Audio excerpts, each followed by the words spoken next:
Welcome to the Encore Audio Archives YouTube channel. I'm Taper Dave, and this is my channel. I've uploaded hundreds of talks here that I've recorded at meetings in West LA, and I've also recorded conventions starting in 2013. I've got a bunch of those up. And Walt and Mary Murray, the original owners of Encore Audio Archives, started the company in the 80s, and Walt recorded Joe and Charlie's and a bunch of stuff down in Vista, California. My sobriety date is June 20th of 1994.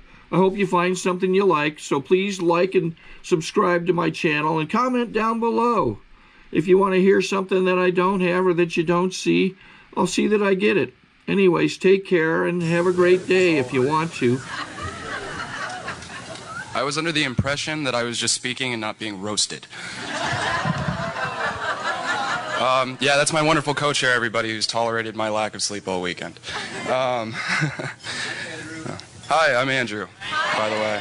I should probably get to that part, or if you're one of my loving Alatines, Sparkles, which I'm not getting into why.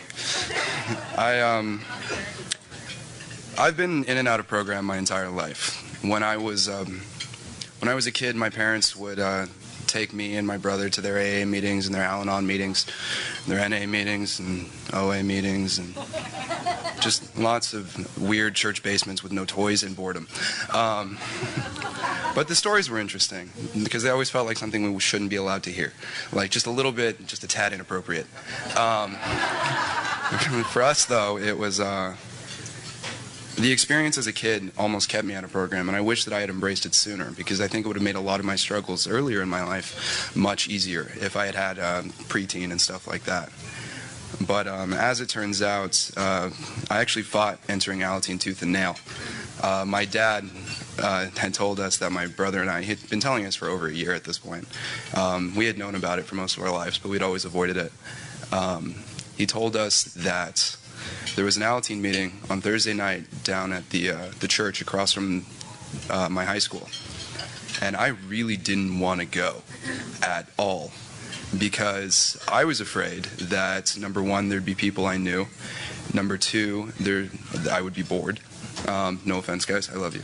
And that I would be bored. And just three, it just seemed like it wouldn't help anything. And so what happened was my brother and I got into progressively more violent physical altercations. And finally, after one particularly bad one that I'm not going to get into, my dad told us, you guys are done. You're done. We had one of those like weird come to Jesus meetings where he just looks you in the eyes and you have to sit in the back seat of the car and you just don't talk. And if you say anything, you are dead. It's not even okay. And so he looked at us. He's like, you guys are done. You're going to a meeting this Thursday. You guys are going to 5 meetings. And if at the end of the 5 meetings you still don't like it, then you don't have to go anymore. And I'll never bring it up again. But until then, I expect you to be at each and every meeting exactly at 7:30. Yeah. So we went to the first meeting, and when I walk in, the first thing I notice is that there's 3 people from my high school there. One of which I wrestled with and was really good friends with. And it was funny, it actually became our little like secret thing we would talk about at wrestling practice. We would look at each other and be like, yo man, like you going to Thursday? It was like Fight Club, it was so weird. And so at the end of the first meeting, my brother and I got in the backseat of my dad's like weird like 73 Impala that now just doesn't run because it's a big pile. And he looked at us and he was like, how was the meeting? Did you guys like it? And we were like, it was all right. I mean, might go back. It's been 6 years. I don't know why I'm still here. I'm just kidding. I love you guys. But so my actual story, I'm getting a call. That's so weird. I should have left this. And what happened was when I was 4, my dad relapsed. He'd had about 7 years in program at that point. He might have had longer, but I know that there was another relapse before then. And he's not in here. I told him he's not allowed to come. I was like, nope, that ain't happening. I know there's a CD. You're not allowed to buy that either. But when I was... Darn. I'm trying really hard not to cuss. But so when I was 4, my dad relapsed. And with his relapse also came my parents' divorce. And so... I say a lot. It's pretty sweet, that vocabulary. Jenny was right about me not being able to form sentences. I apologize. But when they got divorced, my brother and I were split. We would only see my dad every other weekend. And my mom is a qualifier too, so I always feel kind of bad talking about just my dad in meetings. And so sometimes I have to kind of share the wealth as that goes, where you're like, oh, well, I'll just complain about my mom this week. And like a normal teenager does. And so and when we were going through it, it just seemed like that was how life had always been. I couldn't remember a time when they weren't divorced and when my dad wasn't using, or my dad wasn't missing big things because he was in prison, or because he just always seemed off, and because he was making a lot of money and we would still be in this ratty apartment in Hollywood that had roaches everywhere, and you'd just be like, I thought Dad had a good job. And it didn't matter. And as I got older and he started working in it, like he started plumbing and stuff, and he got his act together, and my brother and I got to have that like conversation with our parents like 6 years too late after the divorce, where, you know, when you're a kid and your parents get divorced and you're like, all right, I'm gonna stay at whichever the chiller parents' house is or whoever has the nicer house.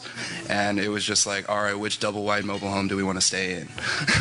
And so I love my parents, I swear. But so we stayed with my mom. My mom had custody, and I was going through a ridiculously rough time. It wasn't the divorce. The divorce didn't bother me so much because even when my parents got back together briefly, my sister and I were making bets on how long until it crumbled. Because we love them, and we want them to be happy. And we knew that if they were together, they would not be happy. And so we, I'm rambling.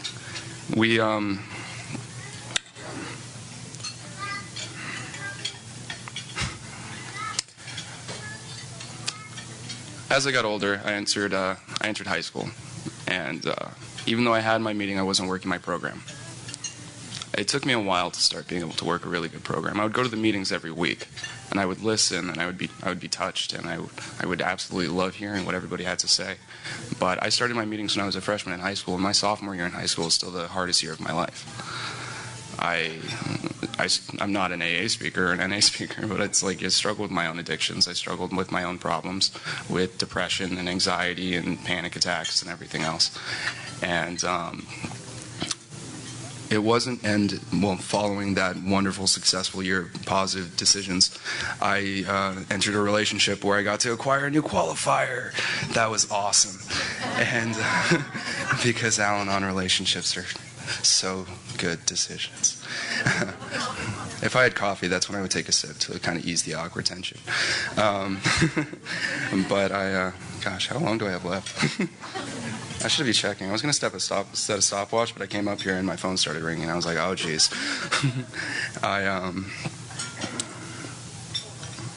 Eventually, I started.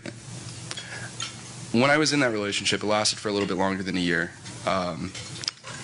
I've realized since that the girl has her own problems and I don't need to save them. I can try to help in the best way I can. We're not together anymore, but I still get calls from her from time to time when there's a crisis. And I don't know if I want to say too nice of a guy to say, I don't want to talk to you, but that I totally don't want to talk to her. And I'm just going to make myself laugh. That's how this is going to work, guys. As long as I'm laughing, it's cool. I'm entertained.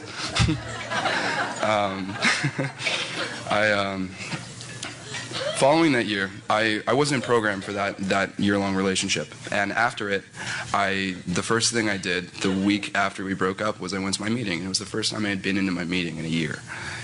And I walked in, and I saw Christy, and she gave me a big hug.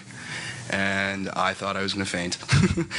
I just was so overwhelmed because I had been bottling up a ridiculous amount of emotions, and there was a lot of ones that I hadn't been able to address because I had been out of program anyway. So it was just a double whammy of just awful, awful emotion. And I went into that meeting and I shared, and I didn't cry because I'm a total man, and I cried a little bit. Real men cry. And I went to SCAC, and not everybody knows what SCAC is, and some of you don't like it because we're loud. and but I went to SCAC, and it was my second SCAC because I had missed a year. And that was one of the worst mistakes of my life, because missing a SCAC is awful. That is just never a good decision. As much as your body would prefer that you not go, just because you don't sleep. I haven't slept this weekend. SCAC is worse. I'm surviving on like caffeine and nicotine right now, and that's all. Eventually, I got asked to be the co-chair last year. I had the honor of introducing Trish, who was amazing last year. And that was my first experience with actually being of service and being on committee, and not just bringing literature or helping with a fundraiser, actually having a position and having a responsibility that you needed to get to. And so I got brought in really late to be her co-chair, just because someone else wasn't able to fulfill their duties. But I stepped up, and it was one of the best experiences of my life. It was really stressful, but it was one of the best experiences of my life. And immediately following that was the next SCAC following my breakup, and I had been asked to be a speaker at this SCAC. And once again, I didn't sleep. I was up for about 54 hours. I was one of those people that wrote down a checkpoint list of all the things that I wanted to cover. And I walked up, and I could hear the giggling from the back of the room. And I started to read it, and my hands were shaking. And I look out, and I see 400 teenagers. And I was like, this is the toughest crowd I'm ever going to have to deal with. This is not okay. Also, I'm leading the Saturday morning meeting. Nobody is awake. And I could see all of them. Like, just sunglasses. Like, dudes, we're in a church. And I had to speak for 20 minutes on like the 12 steps, and I wasn't always awesome at working my program, so I didn't even know them all off the top of my head. Still don't. I love you, Christy. I really hope that's on the CD. But I spoke, and that was the moment that it just really just clicked for me. I realized that being of service was the thing that I loved to do, because not only did it mean that you were one of the cool kids with a weird cutoff tank top and an oddly colored shirt, because we never picked good SCAC colors, but because I'm just knocking who's committee here? I don't want to know. I spoke, and I spoke for 20 minutes, and I tried really hard not to cry on the stage. And when you're standing there trying not to cry in front of 400 teenagers, you're just like, man, I just stopped being the cool kid. This is not okay. And I started to choke up, and like 3 kids in the back, all simultaneously, without missing a beat, looked at me and yelled, "We love you." Which, when someone's trying to cry, that's simultaneously the most helpful and the most devastating thing they could possibly say, because you're just like, love, I'm dead. I can't deal with this appreciation and respect and compassion. Those aren't things I'm familiar with. And someone really needs to tell me how long I have left. 2 minutes, okay, I got this. Guys, we just went over this. This is ridiculous. I'm tired of this. I'm just tired. It's not even okay. I'm going to keep saying it's not even okay. That's going to be my new slogan. I'm going to introduce it into Alateen. It's not even okay. It's going to be in the book next year. Gee, making myself laugh. I was of service, and it was the best experience of my life. And now this year, I'm chairman. And I don't know how that happened. Someone messed up. But we've had one of the most stressful weekends, period. We've just had every curveball we could possibly think get thrown at us. And every time I started to get frustrated, I would have someone walk up to me, and the first thing they would ask is if I wanted a cigarette. But then after that, they were like, all right, no, okay, actual helpful things that won't just kill you. And they would be like, well, do you need us to do anything? What can we do to be there for you? What can we do to be of service to you, so that we can get you through this weekend alive? And I would look at them, and I would say, I need to sit and relax, say the Serenity Prayer, smoke the cigarette, to be honest. And every single thing that came up, we dealt with. It got handled. We let go and let God. And it was amazing to see how everything just wasn't easy, but definitely worked out.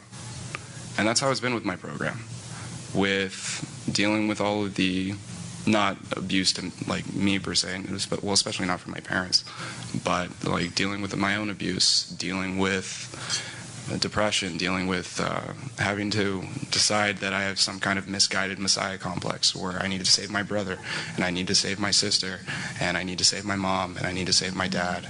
And it's all people that not need to take care of themselves, but until Alateen, I didn't realize I needed to take care of myself first. And this is, I love this program. It's ridiculous. You guys are ridiculous with your hugs. No, they're awesome. I love them. Always give hugs. I love you. We went over this, guys. I appreciate it. I really do. Sparkles, God. Okay. Thank you so much for listening to me ramble.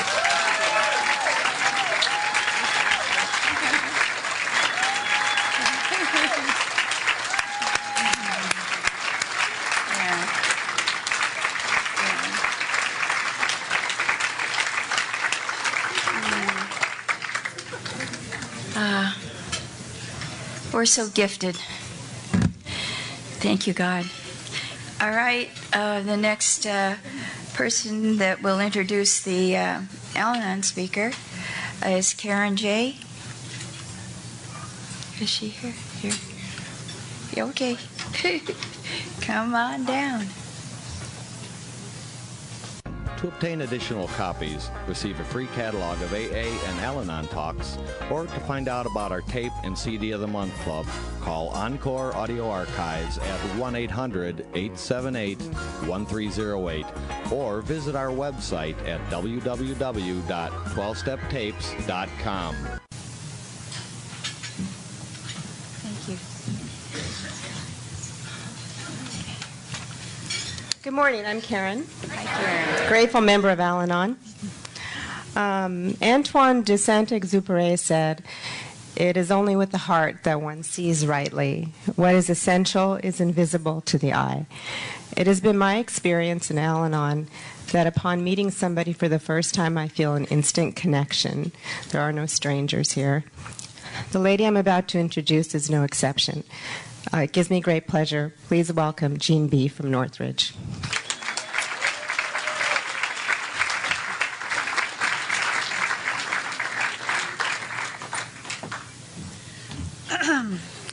I may need some water, so honey, come to my rescue if I need it. Hi, I'm Jean.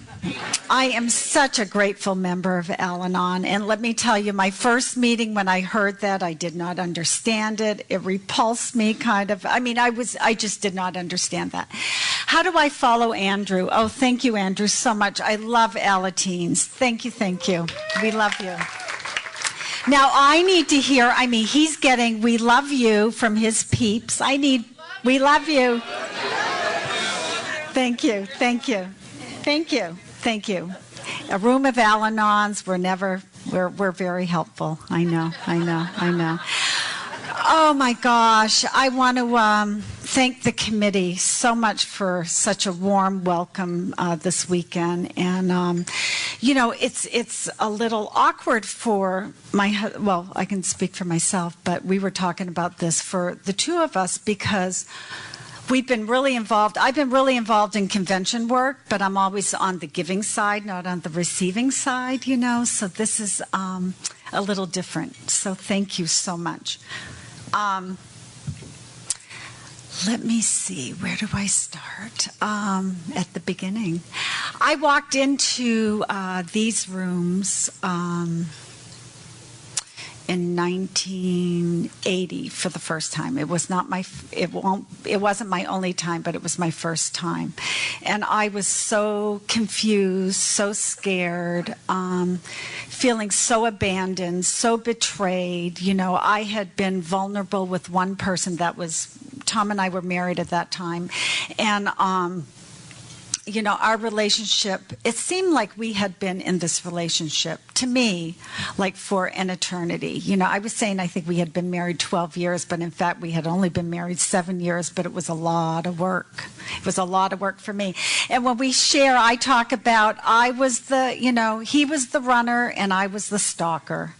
That was our relationship, you know, and it was, oh my gosh, I did not grow up in active alcoholism, But I did grow up with the residuals of alcoholism and with the disease, and I'm not quite sure how that affected me, except I'll just tell you that my mother was orphaned when she was 2. Her mother died, my grandmother died, and hearsay is that my grandfather was a drunk and, couldn't make a living, and my mother was orphaned and never went back to that home. He remarried and had 10 children, and she wasn't a part of that. So there was abandonment issues there, I would assume. And but it was never talked about. My grandfather was never talked about. But I grew up with abandonment issues. So go figure, And then my dad, the longer I'm in program, oh my gosh, the apple doesn't fall far from the tree, and I'm so much like my dad, my wiring. And my dad could have used the principles of this program, Al-Anon. And I'm not sure, I don't think there was alcoholism in his family, but I'm sure if we dig deep enough, we can always find it. It's somewhere. It's somewhere. So, I was this quiet child. I grew up, in northern Maine, both of us did, in this little town, very protected, and didn't know much about the big world, knew nothing about alcoholism except it was in my environment. My dad was very, what my dad did for a profession, and then he was very active in the community, and I would hear things like, his foreman, he's a really good worker, but if he's not drinking, he shows up on time. He's a really good worker, and then my dad would be bailing him out of jail, and then, would be going to visit his wife at the hospital who had jumped out of the car because they had had an altercation, and all of that stuff. So I knew what that looked like. I had kind of a concept of what alcohol, when you drank too much, that's what it looked like. But in my world, that is not what it looked like in my family. So anyway, I went off. I mean, what do you say in a half an hour? I've been here 32 years, and it's like, and there are some specific things, and I really do want to get into the recovery of this program. But so I'm going to fast forward a lot. And I went to college, came back home for a year, and there he was. Like I said, we're from the same hometown, but there's an age difference, but one high school, one, parochial school, all of that. And so I knew of him. But my self-worth was, we started dating, and my self-worth was such, I was just ripe for being in an alcoholic relationship because it brought out, let me tell you, the worst in me. I mean, the worst. And, I thought he was the problem, but when I got here, I started to discover that I had a really big part. It is a family disease, and I've discovered over the years my part in that disease. But so anyway, we started out, the first date, Tom had gotten a 502. So he had lost his license, and so I was picking him up for that. I mean, it's like, it seems so sensible at the time, doesn't it? I mean, it just seems so... Wouldn't even give it a thought. But it's like, so I'm picking him up. And my father, now we're from this small town, and if any of you have grown up in a small town, everyone knows everything. And my dad, like I said, was big in the community. And we had this local newspaper, a weekly newspaper, the Aroostook Republican, and everything was in that newspaper. I mean, if you had, if you got anything, everything was in there. So one day my father said, and I'm sure he already knew, but he said, why are you always picking Tom up? Why isn't he ever coming to pick you up? That was my first cover-up for him. I came up with this cockamamie excuse, and, there would be many others after that, and it was just like I thought, and I never thought fast on my feet like that, but boy, I had the answer right there, because I had to, I've come to find out, I mean, I had to look good. I had to look good too. If this was, so I had to make that excuse so I could look good. And we did get married, and got married for all the wrong reasons. What a concept, what a concept. It was the 70s, and after that year, I had moved back to the city, and I had a roommate. But Tom had moved back to the city too, and so he was always at our place. And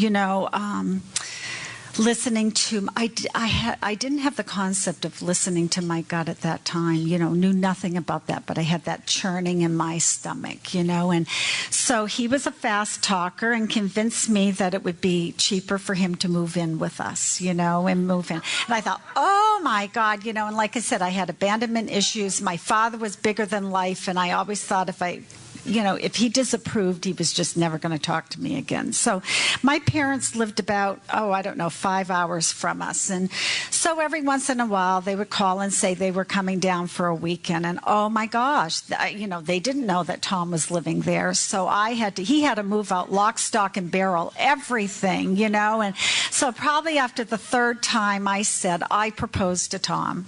And I said, we need to get married, we need to get married. And when I look back, that was probably the first honest thing that he really said to me was, I'll get married, but it's just a piece of paper, and I thought, oh no, it's not just a piece of paper. We'll get married and I'll show you, I'll change you, all of that. So, where this is all going, and so had not a clue, and I drank, I partied, but I had such high expectations. I wanted to be such a part of his life. We were just going to be enmeshed, with our feelings. We were going to talk about everything. I was going to know everything, where he went, what he did, and and as the disease progressed, unbeknownst to me, I became less important all the time. It was just like there were things that took his priority. And Tom was in the restaurant business, and it was a real exciting time, and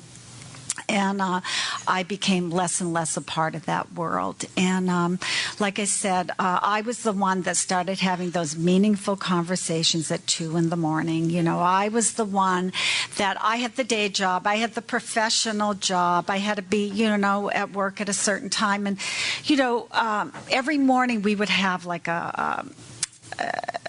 before we started work, like a little meeting, and my boss would say, Jean, you look so tired, and I would just get rigid and go, no, I'm not, and I had slept, a couple hours or 4 or 5 hours a night because I was having those meaningful conversations, but I had to defend that, I had to defend that, and we separated, I think it was 3 times, and that last time was the D word, and he wanted a divorce, and my world was just crumbling. It was like it was okay for you, but it wasn't okay for me. I had all these pictures of what it was supposed to look like.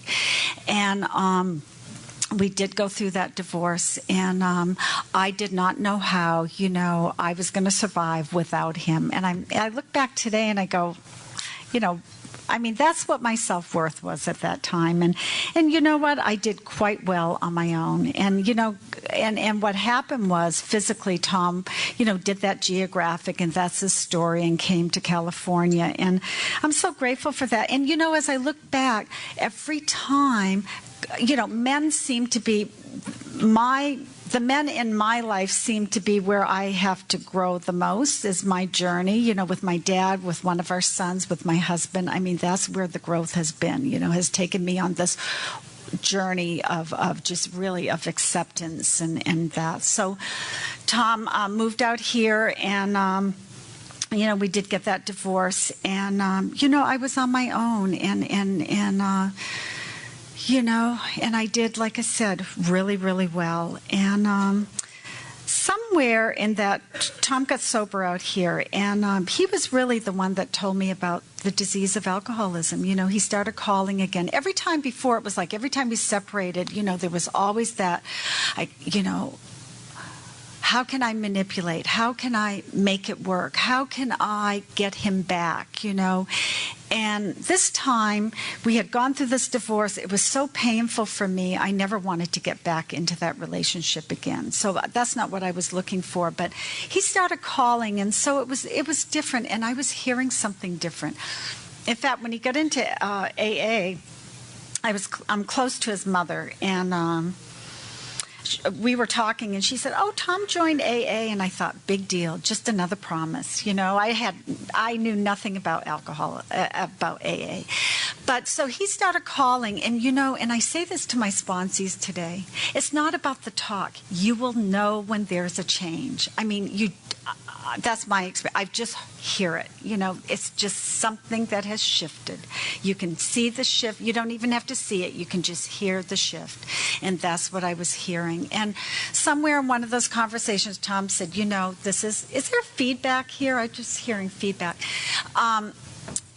This is a family disease, and you've been affected by this disease too. And I thought, well, I'm getting feedback, so I'm getting feedback. Okay, sorry. So he said, my sponsor says it's a family disease, and you've been affected by this disease too. And I thought, how dare he say that? You know, you're the problem. You know, I didn't say that to him, but it was like, that's what I thought. You know, he was the problem. And but it was so true. And I was invited out here. He had like 6 months in the program, and you were all waiting for me, you know, with open arms. And I went to a couple. I was only here 5 days. I went to an AA meeting, a couple Al-Anon meetings, and I went back with no desire to get back together. You know, there was no agenda of that at all. And somewhere in that year, Tom called and said, you know, I'd really like to try it again. And I wasn't sure if I did want to try it again, but you know, God was in charge, and just events happened that led me out here. And this is where my journey in Al-Anon started. And I am so grateful. You know, I got into action right away. I got a sponsor right away. One of my first meetings, I heard a speaker talk about being teachable. And I just really heard that, you know, it just opened up a whole world. Well, actually, my first meeting out here, I heard understanding ourselves. And it was like, I felt like, I mean, I know today, I know that was the hope. And I know that's where I could really relate, but I didn't know what, you know, at that time, I heard that piece, and it just made me sit up straight and go, oh my gosh, somebody has written down what I didn't even know about myself, you know, that I couldn't articulate that was happening with me.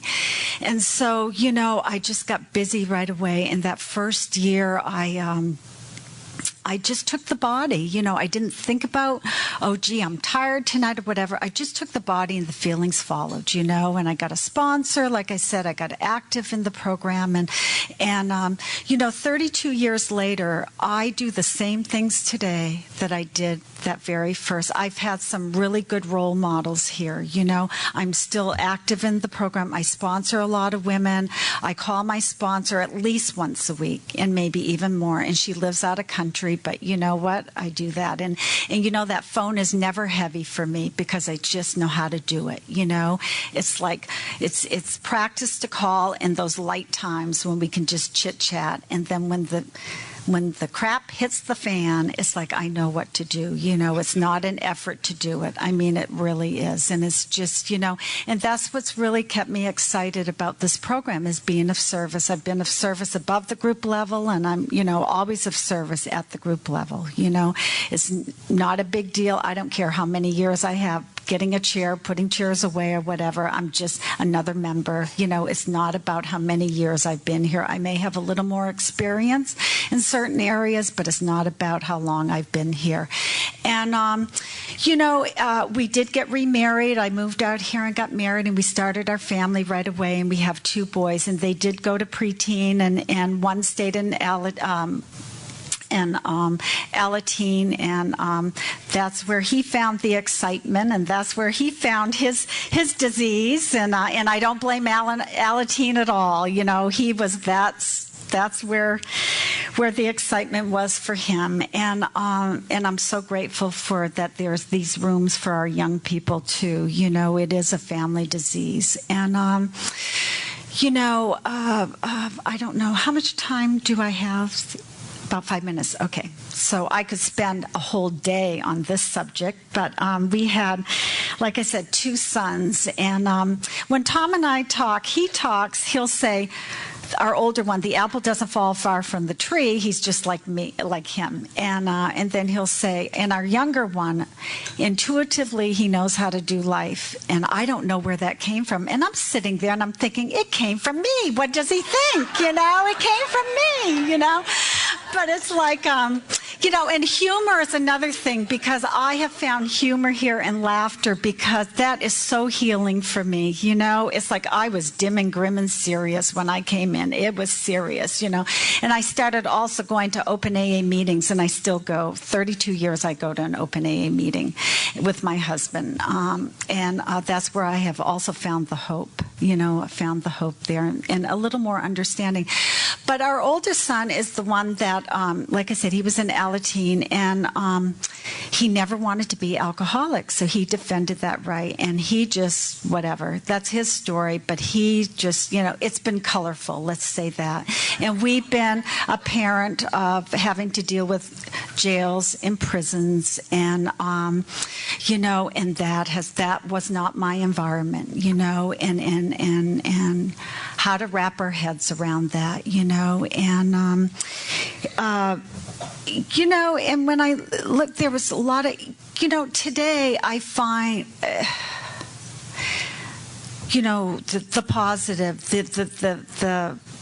what do I want to say? That nugget of, you know, that hope, turning it around, that the glass is half full instead of half empty today. And, you know, I was such an enabler. I mean, I'm a mom, you know, I'm a mom. And it was like, you know, just one more time that it looked like he was getting it together. You know, we propped him up and we were going to fix it and do, you know, all of that. And, you know, taking him out of our lives physically for a long time gave us some healing of our family. Our other son, being in program, I would hear, you know, the one that's not, you know, causing a lot of, you know, that you're not expending a lot of energy on, you know, just kind of falls through the cracks, or it's just kind of, and I was aware of that because I had been in Al-Anon a long time, but at the same time, even aware of it, that's what was happening, you know, and the walls were going up for him, and he wasn't trusting our judgments because, you know, we would let our son in, he would be gone, you know, there was that inconsistency. So with our son being away, it really helped to heal that relationship with our younger son. He started to have trust in us again. You know, there wasn't any, you know, we all knew that, you know, no one was going to show up at the door, you know, there wasn't going to be a lot of drama, there wasn't going to be a lot of that. So, you know, that has really healed our family. And I have to say, if there's parents here today, you know, Tom and I, just with because of program, it doesn't mean we're always on the same page. You know, he's a father, I'm a mother, we think differently, we do things differently, we process differently. And I wish I had longer to get into that, but I don't. Our son is out today. This is his second term that he's out. And second time that he's out. And, you know, it's just not having those expectations. He's sober today. You know, I need to allow our family to heal in their own way. All I need to do is have my relationship with the individual children and husband and whatever. And, you know, I'm so grateful for the program because I don't have to say to our younger son, well, you know, it's your brother's birthday, or it's Christmas, or it's this or that. You should, you know, because I was always, you should, because I wanted to be in control to make it all nice, all better, all whatever. And, you know, I have just hands off. And I find that if I, you know, because I was also, a lot of my actions were based in fear. And I have found today that making a decision in fear is in not my best interest or anybody else's best interest. And if I can stay in the present and in today, you know, I see her coming over here. You know, it's in my best interest, and I have just really learned how to live a moment at a time, a minute at a time, a day at a time, and just really give the rest to God. You know, and if I can do that, you know, everything else goes well. And I could stand up here today, whether our son was in prison today or not, and say, you know, my life is beautiful, because it is, because I've had to learn how to, it's not about somebody else that's going to make me happy. I need to, you know, I say I'm not going to go down with the alcoholic ship, and I'm not going to go down with the alcoholic ship. So what do I have to do to take care of myself so I'm going to be okay. And I have to say, the first tradition has been vital to me. Is what is good for the whole of the group, the unity of the group. And I have to look at, I am just one entity of that group, you know, one piece of the pie. And, you know, I was always looking to, you know, like I said, our son to like try to fix it. And it's like, you know, and somebody told me that, you know, your energies need to go to the people who want to be in your life, you know, the people who want to be loved at this time, not to the people over there. And I really had to learn that, you know, and I thought the less I talked about him, the less I thought about him, the less I did contrary action, that somewhere I was going to stop loving him, you know, and I had to learn that I had to learn how to love in a different way. You know, I had to really learn how to do that. Am I done? Almost? Okay. That's hard over there, looming over there. Melody's looming over there. So anyway, I want to thank the committee. You know what? This is a wonderful program. And like, you know, we get sick. I got sick in this disease, and I can get well in this program, you know. So thank you for having me today.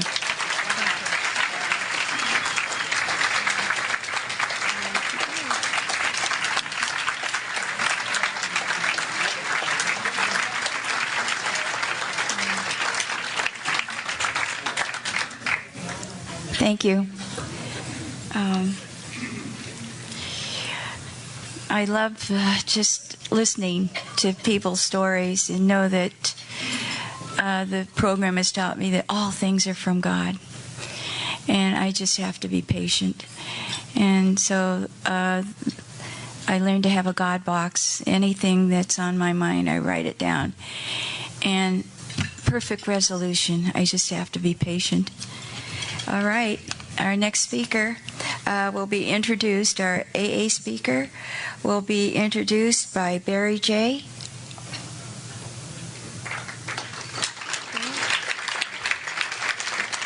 From Redondo Beach. Hi, I'm Barry. I'm an alcoholic. Yeah, I'm looking out here. I know a lot of you that are in this room right now. And some of you I don't know, but I do consider everybody in this room my family. And, you know, it's really a wonderful thing to be here this morning in this family event. And I got to meet this couple over here on Saturday, and haven't really spent a lot of time with them, but in the time that I spent with them, I did get to know them a little bit. I got to meet their son, and one thing I found out is that, you know, this program crosses all lines, and I really got a chance to consider them my family. And I want to introduce our AA speaker for today, Tom B.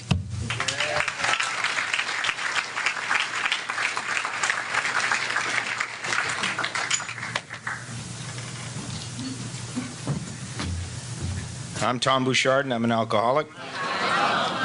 And want to thank our hosts, Karen and Barry, for taking good care of us, the committee for having us here. I had a great time this weekend, as I always do. My main convention that I've been involved with over the years has been the Southern California. And it's a great convention here. It is the first time we've been here. I can't believe it's been 30 years. But in any case, now you're going to hear a little bit about the other side of the story you just heard.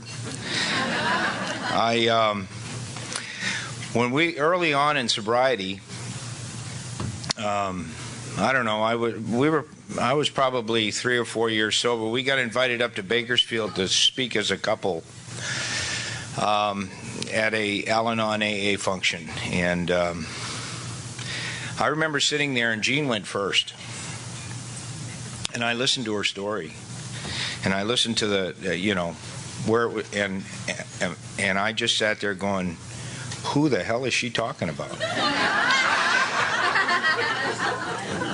We suffer from a disease of perception, and I'll tell you, it was like she was talking about a whole different person. I didn't see it the way she saw it at all, and I realized that. You know, Chuck C. used to say he was sitting in his living room, and he'd look at Catalina and realize that, the people he was working with all saw things differently than he did. We all see things a little bit different, and that was his ability to make some amends to his son at that time. But that's what I understood about, Al-Anons and AAs. We see things differently. I grew up in that same small town, and, as I look back at my life when I got sober, realized that, I could have used a drink or something to change the way I felt from as far back as I can remember. And I had to wait 17 years to do that.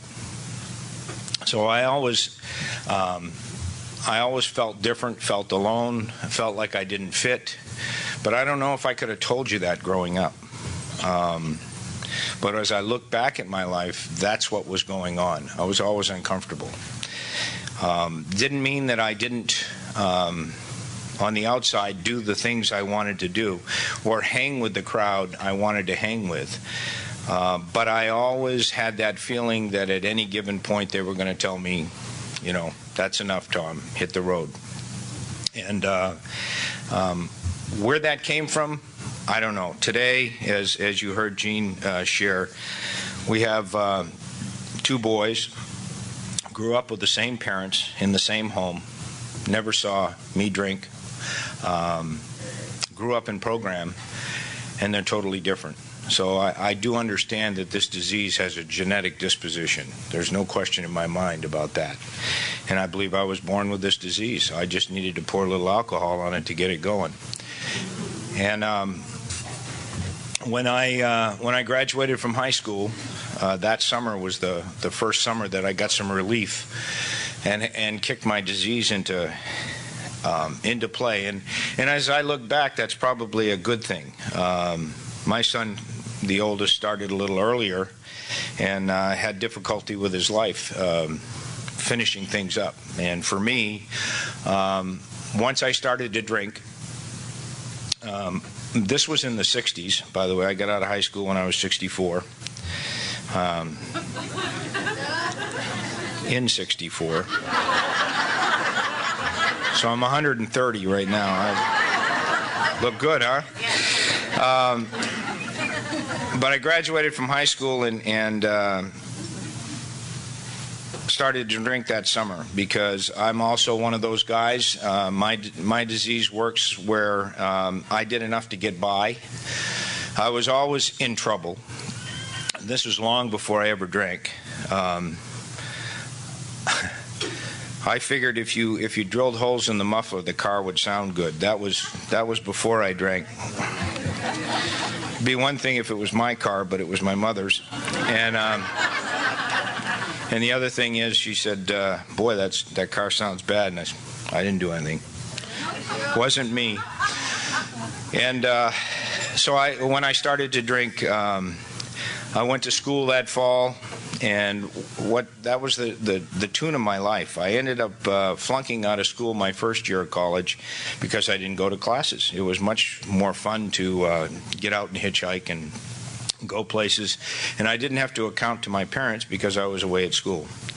The next year, my parents, my mother especially, got me into we talked about mothers, and I know she was, trying to figure out what the heck was going on with me. But I used to hear things like, and this is before I drank too. What the hell were you thinking, Tom? Why did you do that? Or, they just couldn't understand where I was coming from. I'm impulsive. I still have problems with that today. If something seems good, I'll do it and then wonder why I did it. That's why I have a sponsor, and I sponsor a lot of guys. But that next year, my mom got me into a college. Like I said, we come from a small town. This was even smaller, and it's a town she grew up in, and it just happened to have a little university there, or a little college there. And she said, "For God's sakes, Tom, don't embarrass me." And I thought I heard her say, "Don't flunk out." So I managed to get myself kicked out of that school. by the end of the year and drafted. And then I, again, was upset because it's never my fault. It's always your fault. And it was that coach. And then it was the draft board. And I'll show them. And I went down and joined the Navy. And then realized I was in for 4 years instead of 2. And that was the way my life went. Didn't want to be in the Navy. So, you know, when you do that, you got to have income. You're not going anywhere in the grade. You know, I went in. They gave me E3 out of boot camp, which anybody that's been in the military, that's just a grade higher than you come out. Gives you a little more money, but I came out 4 years later E3, and you hear stories about, you know, I did this, that, and got busted. I just went 4 years, same rate, never got busted, because I really didn't want to be there. But it was a good place to drink. I started to get into the restaurant business as an outside source so I could earn some more income. And basically got out of the service somehow 4 years later with an honorable discharge. I know how it happened. I worked for officers instead of a non-com. If I'd have answered to anybody, I'd have been kicked out for sure, with my drinking and my antics and not coming in for musters and things like that. But I got out of the service, went back to school, and that is basically when I met Jean. And as she said, you know, I thought I was on a quest my whole life to fix Tom. Didn't realize that's what I was doing, but nothing ever seemed to work.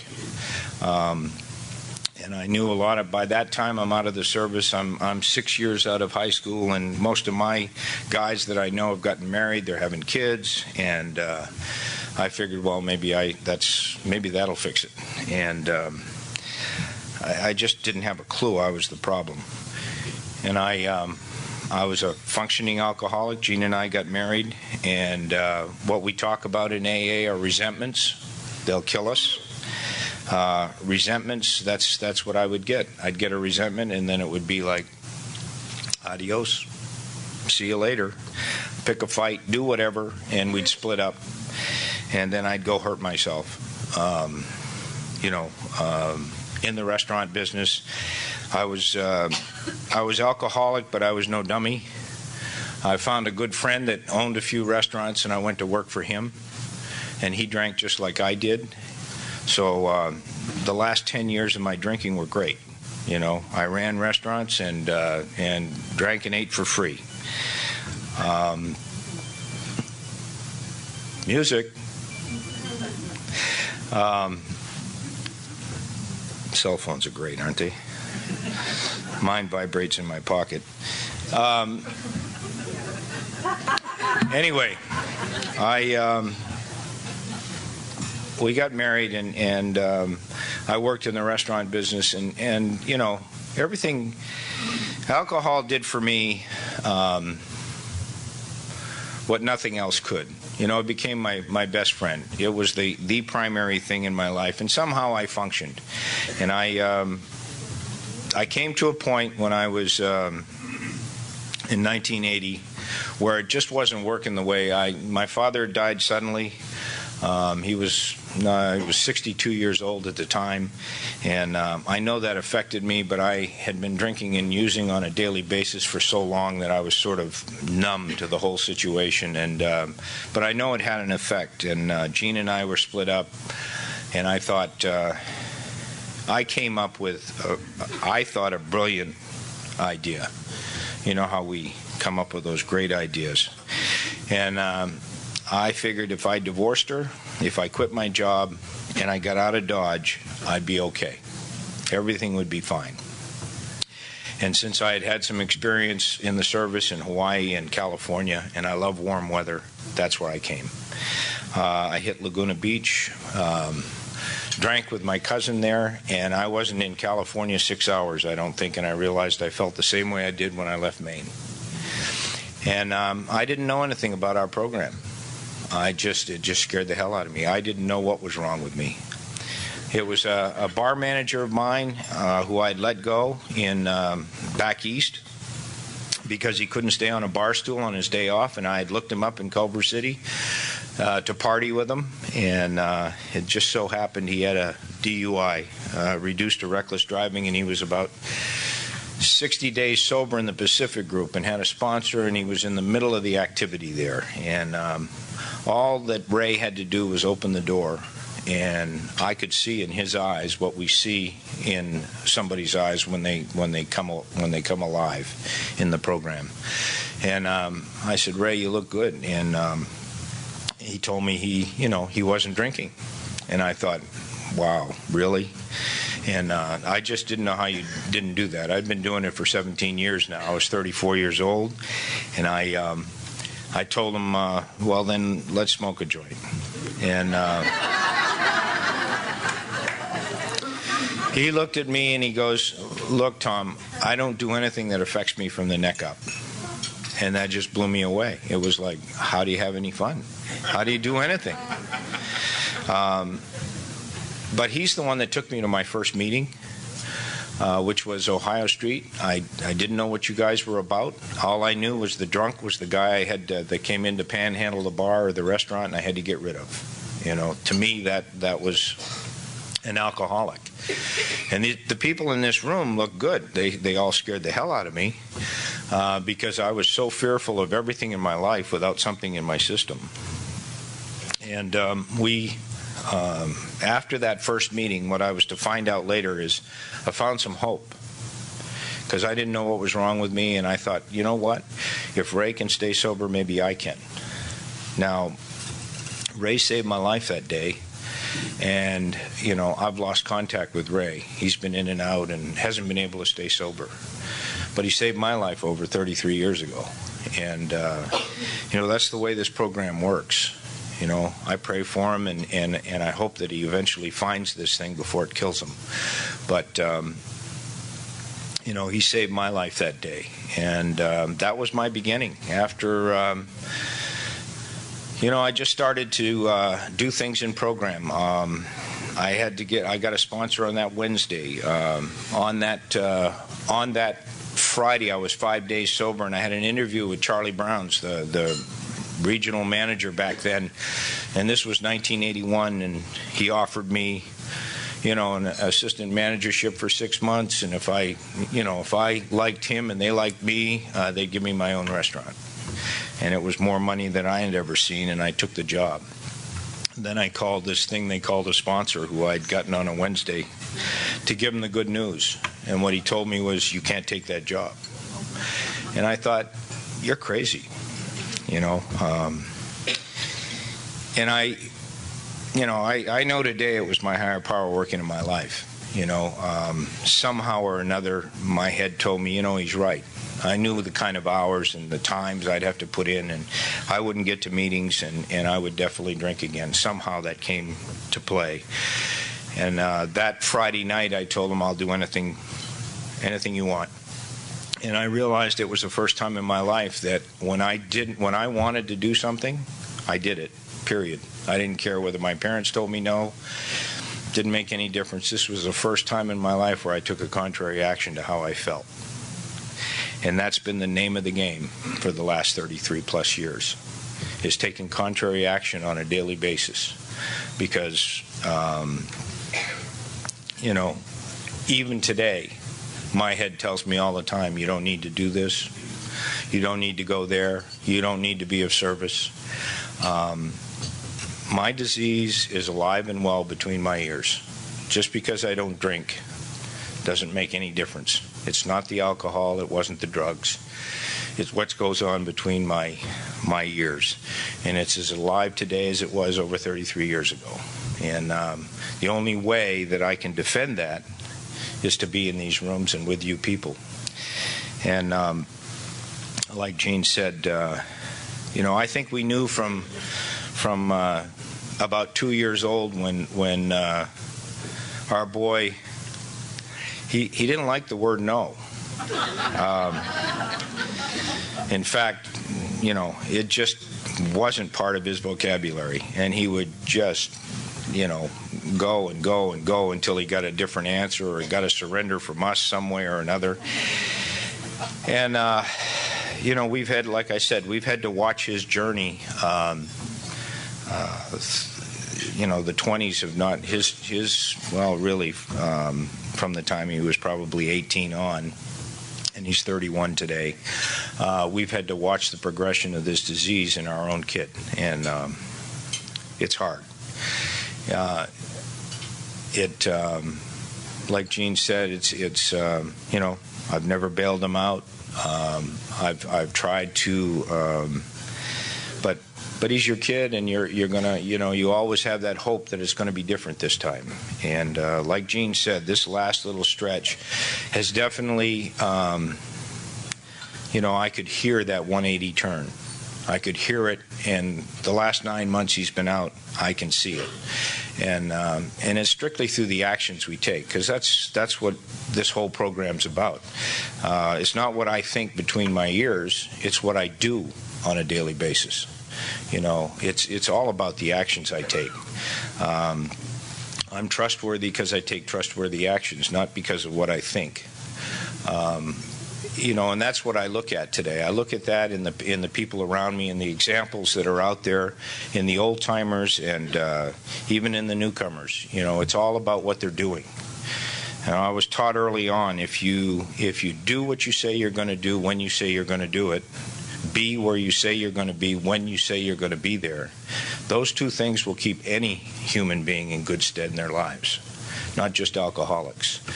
And you know, I got the opportunity yesterday to spend some of the afternoon working on a fifth step with a guy that I got to know on a panel I take into prisons. And you know, he's 56 years old, and from the time he's been 13, he's been institutionalized, you know, up until 60 days ago, you know. And I sit there and work with him, and I realize how difficult it is for us to live in the world. You know, how hard it is for the alcoholic to function in society. You know, I'm glad that I'm so glad and so grateful that when I first came in, I heard from the podium, if your problem's alcohol or your problem is drugs, then you're in the wrong place. And I didn't understand that until I heard him explain it further, which was basically, we have a living problem. And that turned on the light bulb. Because I can look back at my life in the first 17 years, and I had a living problem, long before I ever took a drink. You know, my disease was active from a standpoint of being able to function and feel okay with myself. And not on the outside, but on the inside. You know, this whole thing has been about feeling okay with Tom on the inside. I have I grew up in a parochial school. How much time do I have? Geez, I think I got more time than my wife. Usually she goes first, and I get the last 5-10 minutes. I'm not used to doing this. Anyway, no, not true. I have, you know, I grew up. I came up with the nuns the first 8 years, and I heard in the Catholic religion, you know, if you thought it, it was the same as doing it, and whatever that may be. So I knew I was going downstairs by the time I was 12, 13 years old, and I didn't know what to do about that. I didn't know how to handle that stuff. And I was an altar boy, and I used to help myself to, you know, 1 or 2 envelopes out of the basket because they didn't pay me enough to. That was my justification. They didn't pay me enough to say Mass 5 mornings a week at 6 a.m. And so you can see that, you know, I was a liar, cheat, and a thief long before I ever took a drink. And the thing that I've found here is, you know, that higher power that I grew up with, or that concept that I grew up with, I was able to come to you folks, and you told me it doesn't make any difference what you have as a higher power. And it was kind of neat for me to be able to take the good parts and put that to work in my life and just work on that end of it. I didn't know that I could just let the rest of it go. And so, you know, I've been able to have a relationship with a higher power over my sobriety that has continued to get better in my life from a standpoint of trusting that if I just show up and I do the next appointed thing and be of service to God's kids, that I'll be okay. And I'll tell you one other thing. When I was about 12 years sober, I had started my own business, and we were going great guns. This was, I think I started the business in 85 or 86, and we were, you know, selling computer chips. We were doing great, and when the business started to go, these shortages for computer chips started to go south by 89. You know, things got smaller, did more stuff. In any case, I found myself having to close that business in 92. We tried to diversify. We tried to do a number of things. And from 90 to 92 was a turn down like it's been the last 4 or 5 years. And it wasn't good, and I was looking for work. And I was sending out resumes, and I couldn't get anything. I couldn't even get an interview. And then I spoke one night, and somebody came up and said, well, you've had restaurant experience, you've had sales experience. Have you ever thought of the other side of the industry, which is like Cisco, Rykoff, selling to restaurants? I hadn't even entered my mind. So I within a week, I had a couple interviews. And one company wouldn't hire me, and then this company, Cisco, had said, we'll hire you, we'll give you, it was $500 a week back then. And my mortgage was over $3,000. So I went to my sponsor, and he said to me, take the job, kid. And I said, but I'll lose the house. He said, take the job. And I couldn't see, you know, it didn't make any sense to me. It was like I needed to keep looking to find something that was going to, you know, keep my family afloat and, you know, keep us in the house and that kind of thing. That was my thought process. It took me a number of years, but I took the job because he told me to, and I'd learned over the years that my way of looking at things isn't necessarily the right way. And when I'm having conflict, I go to him, and he gives me direction, and I take it. I don't argue with it anymore. But in my head, I thought he was nuts. So I took the job. 2 years later, we had to walk away from the house.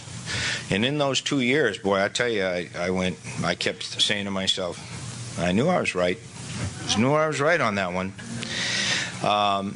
So we walked away from the house, and that was tough. And we went through a lot of tough times from 92 to 96, 97.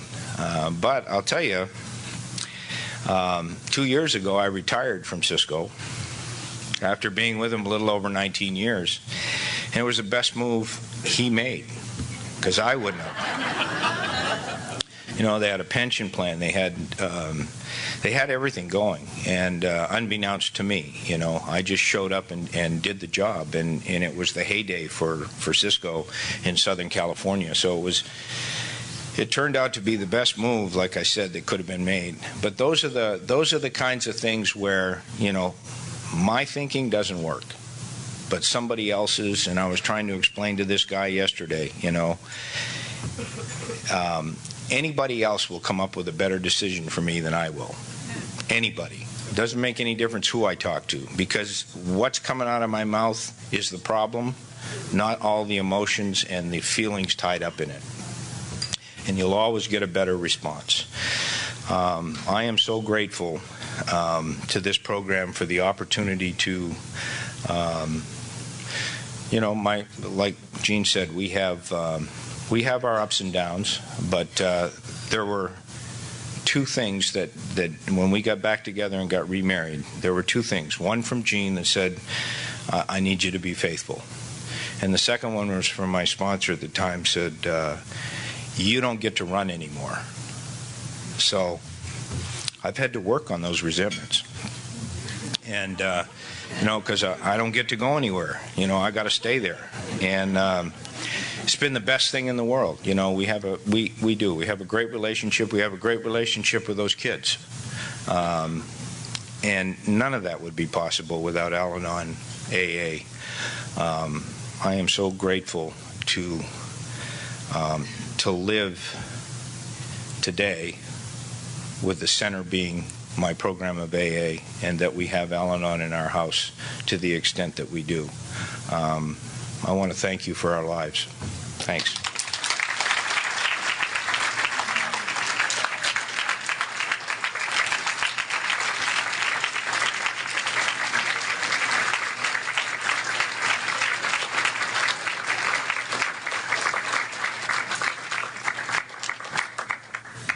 Sorry to interrupt your viewing. Taper Dave here. Just wanted to take a second to ask you to like and subscribe to my channel. And let me know if you like what you're listening. I've got some very good talks here, and this one's a great one. Just curious, do you think this is better than Zoom? Tell me what you think. Okay, this is how I prepare my drone for launching. I like to do it inside the cab of my truck so I'm not standing outside in the weather. To install the joysticks for control, up and down, right and left, powered on. I have an Android phone that I use to connect it to the drone with. And it's actually controlled through the iPhone, through an app. Oops, wrong way. It's actually controlled through the iPhone, or through this Android phone, through the app. It's actually controlled through the Android phone, through an app, and you connect it through this short connection right here.